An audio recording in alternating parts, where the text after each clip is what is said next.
আমি রেডি। এতক্ষণে তোর আসা হলো? দেখ, তোর জন্য যদি আমার গার্লফ্রেন্ড রাগ করছে না, তোর যে কি অবস্থা করবে সেটা তুই দেখিস। এত প্যাক প্যাক করা লাগবে না। কোনো দেরি হয়ে যাচ্ছে, এখন এতগুলো কথা শোনাচ্ছিস কেন? তাড়াতাড়ি পা চালাই।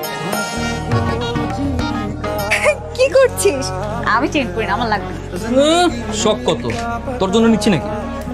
এরা তো নিচ্ছি আমার গার্লফ্রেন্ডের জন্য। ওকে বললে এটা কেমন লাগবে সেটা দেখছি জাস্ট। তোর গার্লফ্রেন্ডের জন্য নিচ্ছিস, সেটা আবার আমাকে পরিয়ে দেখানো লাগে? শোন, এটা আমার গার্লফ্রেন্ড আর ও খুব স্পেশাল, বুঝলি? আমার ঢং। আচ্ছা বল না, এটা কেমন?